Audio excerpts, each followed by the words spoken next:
దేవుని నామానికే మహిమ కలుగును గాక. హల్లెలూయా. నేడు మనం ధ్యానించబోచున్నటువంటి లేఖన భాగము సామెతల గ్రంథము 6వ అధ్యాయము 6-11 వచనంలో ధ్యానం చేద్దాం. సోమరి చీమల యొద్దకు వెళ్ళుము, వాటి నడతలు కనిపెట్టి జ్ఞానము తెచ్చుకొనుము. వాటికి న్యాయాధిపతి లేకున్నను, పై విచారణకర్త లేకున్నను, అధిపతి లేకున్నను, అవి వేసవి కాలమందు ఆహారము సిద్ధపరచుకును, కోతకాలమందు ధాన్యము కూర్చుకును. సోమరి, ఎందాక నీవు పండుకొని ఉందువు, ఎప్పుడు నిద్రలేచెదువు? ఇక కొంచెము నిద్రించెదనని, కొంచెము కునికెదనని, కొంచెము సేపు చేతులు ముడుచుకొని పరుండెదనని నీవు అనుకుంటున్నావు. అందుచేత దోపిడిగాడు వచ్చినట్లు దారిద్ర్యం నీ యొద్దకు వచ్చును, ఆయుధదారుడు వచ్చినట్లు లేమి నీ యొద్దకు వచ్చును. అయితే మరి అర్థాలను పరిశీలన చేసుకునే కంటే వాక్యంలోనికి వెళ్ళిపోదాం. వాక్యంలోనికి వెళ్ళేటప్పుడు మనం ఈ వచనాలు ఏం చూసుకున్నాం? చీమలు అతి చిన్న జీవులు, వాటిని మనము కనిపెట్టుకుంటూ నడవాలి. అంటే అలా కనిపెట్టుకుంటూ నడవాలంటే మనకు కష్టమే. మన తెల్లవారు నుంచి సాయంకాలం వరకు కూడా మన కాళ్ళ కింద ఎన్ని చనిపోతాయో తెలియదు కదా. అలా కనిపెట్టుకుంటూ నడవాలంటే మన నడక ముందుకు సాగదు. అవి ఒకదాని వెంట ఒకటి నడుస్తూనే ఉంటాయి. అలాగే రేపటి గురించి ఈరోజే ఆలోచన చేస్తాయి. వాటి ఆహారాన్ని ముందుగా సిద్ధం చేసుకుంటాయి. ఆ ఆహారాన్ని నిల్వ చేయుటకు వేసవిలోనే సిద్ధం చేసుకుంటాయి అన్నమాట. Before planning. కొంతకాలం అంటే ఆహారం దొరికే సమయంలో దానిని కూర్చుకొని అవి స్థిరపరుచుకున్న స్థలంలో చక్కగా దాచుకుంటాయి. మీరు ఎప్పుడైనా గుర్తించారా ఆ జాడలు? భూమిని తవ్వినప్పుడు తెల్లగా మైనం పోతుతో ఆహారంతో పాటు అవి కూడా బయటపడతా ఉంటాయి అన్నమాట. అంటే మొక్కలు నాటేటప్పుడు ఈ విషయాన్ని గ్రహించవచ్చు. అలాగే చీమలు అన్నీ లైన్గా ప్రయాణం చేస్తాయి. వాటిలో ఒక్కదానికి ఆటంకం ఏర్పరిస్తే మిగిలినవన్నీ కూడా మరి ఒకదానితో ఒకటి మాట్లాడేసుకుంటాయి. ఇక్కడ ఆటంకం ఉంది, ఇక్కడ వద్దు, దారి తప్పించుకుందాం అన్నట్లు. అది చీమల భాష. మనము అబ్జర్వ్ చేస్తూ ఉంటే మనం ఇచ్చేటువంటి ప్రతిస్పందన, అంటే స్పందనకు ప్రతిస్పందన అవి ఎలాగిస్తాయో వాటి భాష మనకు అర్థమవుతూ ఉంటుంది. ఇది చిన్నప్పుడు మేము నేల టికెట్ కదా స్కూల్లో, అంటే గవర్నమెంట్ స్కూలు, కిందన కూర్చునేవాళ్ళం. ఇప్పుడు బెంచీలు ఇవన్నీ, అప్పుడు మాకేం లేవు. ఆ టైంలో ఏంటంటే ఎలిమెంటరీ స్కూల్లో కిందన అలకడం, కూర్చోవడం. ఆ సమయంలో చీమలు, కొండ చీమలు అలా వెళ్తూ ఉంటే వాటికి ఏదో చిన్న ఆటంకం పెడితే అదెళ్ళి ఇంకో దానికి చెప్పడము, వాటి మార్గాన్ని మార్చుకోవడము భలేగా ఉండేది. అయితే ఇవన్నీ కూడా ఆ విధంగా జ్ఞానముతో వాటికి కావాల్సిందంతా కూడా మరి కూర్చుకుంటూ ఉంటాయి. అయితే ఆటంకం కలిగినప్పుడు ఒక్కదానికొకటి స్నేహపూరితమైనటువంటి వాతావరణంలో ముందుకు వెళ్ళడం అనేవి మనం అక్కడ చూస్తూ ఉంటాం. ఏ ఆటంకం ఏర్పరిచినప్పటికీ కూడా, లేదా ఒకటి చనిపోయినప్పటికి కూడా మిగతావన్నీ కూడా రౌండప్ చేసేస్తాయి. అంటే అవి దుఃఖపడతాయేమో బహుశా, దుఃఖపడి అసలు ఇలాగ అయిపోయింది కాబట్టి మనం రక్షించుకోవాలి. ఆ చీమలకు ఉండే జ్ఞానంను బట్టి మరి సొలొమోను గారు మనతో మాట్లాడుతున్నారు. ఏంటి? చీమల యొద్దకు వెళ్ళి నేర్చుకోవాలి, సోమరికి చెబుతున్నటువంటి మాటలు. ఈరోజు ఆ సోమరుల లిస్టులో సేవకులు ఉన్నారు, విశ్వాసులు ఉన్నారు. ఎందుకు ఈ మాట అంటున్నాను, నన్ను క్షమించండి, అనక తప్పటం లేదు. ఎందుకు అనంటే మరి ఆ చీమలకు ఉన్నటువంటి బుద్ధి ఏంటది? రేపటి కొరకు ఈరోజు కూర్చుకుంటున్నాయి. అవి ఆహారం దొరికినప్పుడు ఆహారం లేని సమయం కొరకు కూర్చుకుంటున్నాయి. ఈరోజు సేవకులుగా పిలువబడినటువంటి వారు కానీ, సేవ కోసం పిలువబడినటువంటి వారు, అలాగే విశ్వాసులుగా రక్షణలోకి వచ్చినటువంటి వారు కానీ చేస్తున్న పని ఏంటి? కొంచెం గ్యాప్ దొరికితే చాలు, ఖాళీ దొరికితే చాలు ఏం చేస్తున్నారు? మరి ముసలమ్మ ముచ్చట్లు, తరువాత వ్యర్థమైనటువంటి కాలక్షేపాలు. ముందుకు వెళ్దాం, చెప్తాను.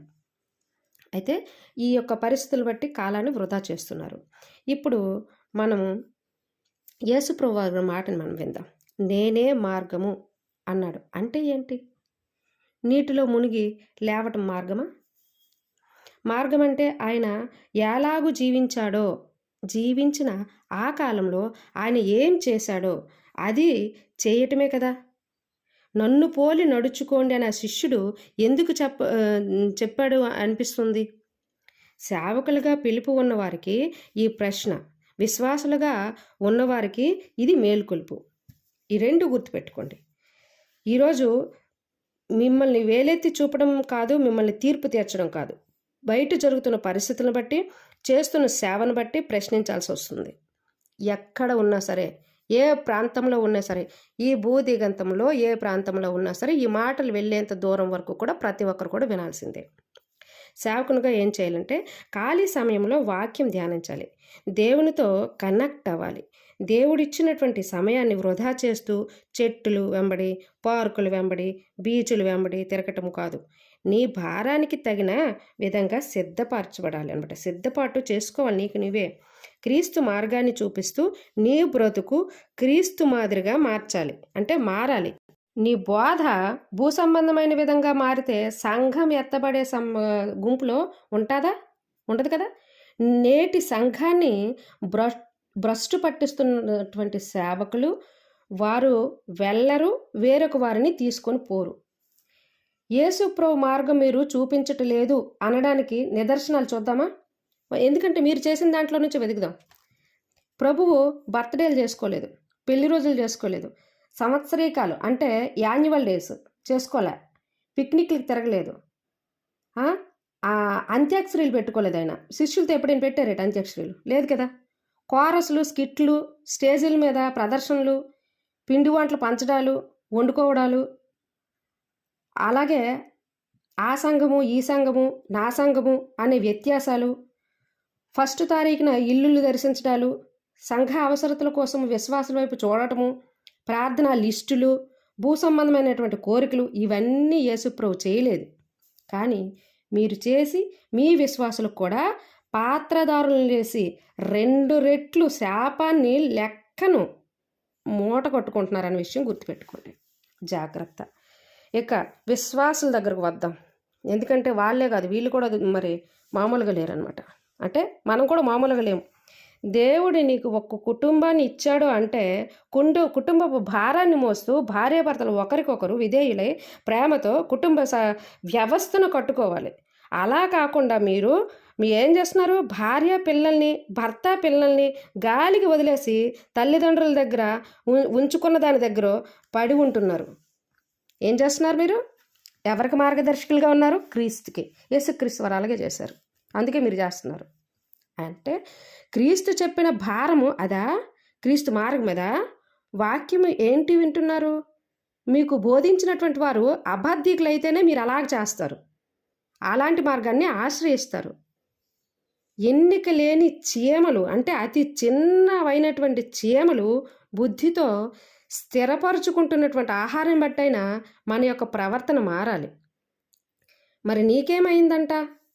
సొంత రక్తాన్ని తృణీకరిస్తున్నావు. మీ శరీర అవసరత తీర్చుకోవడానికా పిల్లల్ని కంటున్నారు? మీ శరీర అవసరతలు తీర్చుకోవడానికా పెళ్ళిళ్ళు చేసుకుంటున్నారు? లేదా రోజుకో అంటే ఈరోజు ఫస్ట్ భార్య, సెకండ్ భార్య, థర్డ్ భార్య, ఏంటిది అసలు? లోకానికి ఏం చెప్తున్నారు మీరు? క్రీస్తుని ఎలా చూపిస్తున్నారు? అది కాదు. మీరు ఎత్తబడే గుంపులో ఉండాలి అంటే జాగ్రత్త వహించాలి. ఒక్క భార్యకి ఒక్క భర్త మాత్రమే ఉండాలి. ఈరోజు అనేకమైనటువంటి పరిస్థితులు గుండా వెళ్తున్నారు. యేసుప్రభు వారు చూపించిన మార్గం అంటే ఆయన జీవించిన జీవితంలో ఆయన చేసినవన్నీ చేయాలి. ఆయన చేసుకుంటూ నీ పరిస్థితిలో, నీ స్థితిగతుల్లో నీకు అనుగ్రహించిన, నీకు ఇవ్వబడినటువంటి ఆయన మనం పడలేనివన్నీ కూడా ఆయన పడేశారు, ఆయన పడ్డారు. మిగిలినవి ఏవైతే ఉన్నా పడాలి మనము. ఆ పడాలి అని అంటే ఆయన జీవితంలో నిష్కపటమైనటువంటి జీవన విధానం ఏదైతే ఉందో ఆ జీవన విధానాన్ని అవలంబించుకుంటూ ముందుకు వెళ్ళాలి. ప్రభు రాకడలో దేవుడు ఒక మాట అంటే ప్రభు రాకడలో మన కోసం మనకి ఇలాగే అడుగుతాడేమో. ఆ రోజు ఆదాముని దేవుడు అడిగాడు కదా, ఏంటని? ఆదాము అని చెప్పేసి పిలిచి, ఆదాము నీవెక్కడా అని అడిగినట్లు మనల్ని అడుగుతాడేమో, నీవెక్కడున్నావని చెప్పేసి. ఆయన నీ మీద నా మీద నిన్ను నన్ను కని ఉన్నాడు, నిన్ను నన్ను ఎంచుకుని ఉన్నాడు. అంటే నీ మీద నా మీద ఒక భారం పెట్టి ఉన్నాడు, నీ మీద నా మీద ఒక ఆలోచన కలిగి ఉన్నాడు అనే విషయం గుర్తుపెట్టుకోవాలి. ఆయనకు ఆలోచన లేకుండా మనం పొట్ల, ఆయనకు ఒక ఆలోచన ఉంది. ఆ ఆలోచన చొప్పున మనం నడిపింపబడాలి, ఆ ఆలోచన చొప్పున మనం ముందుకు వెళ్ళాలి. ఈరోజు తప్పులు చేసుకుంటూ నీవు ఇతరులకి ఇంకేం బోధిస్తావు? ఒక మిస్టేక్ జరిగిందంటే అది సరి చేసుకొని దేవుని దగ్గర నీవు మోకరించాలి. ప్రభువా ఇది నా వల్ల తప్పు జరిగింది అని చెప్పేసి మోకరించి ఆ తప్పిదం వైపు వెళ్లకుండా సక్రమమైనటువంటి మార్గంలో కూడా నీవు వెళ్ళాలి. అప్పుడు కదా నిన్ను చూసి అనేకులు నీ వైపు త్రిప్పబడతారు, అనేకులు క్రీస్తు వైపు త్రిప్పబడతారు. నీ మార్గము ఎలాగుంది అని అంటే క్రీస్తు మార్గం ఇంకెంత బాగుందని చెప్పి యేసుక్రీస్తుని ఆకర్షించుకుంటారు, యేసుక్రీస్తుని సొంత రక్షకుడిగా అంగీకరించుకుంటారు. నీవే ఈరోజు సాక్ష్యం చెడగొట్టినటువంటి వాడుగా బుద్ధి లేకుండా ప్రవర్తిస్తూ ఉంటే ఎవరు నీ మాటలు వింటారు? ప్రార్థన చేద్దాం. ఎక్కడ మనం ఈ పరిస్థితుల్లో ఎక్కడైతే చిక్కబడి ఉన్నామో వాక్యం చదివి వాక్యంతో మన జీవితాన్ని కట్టుకుందాం.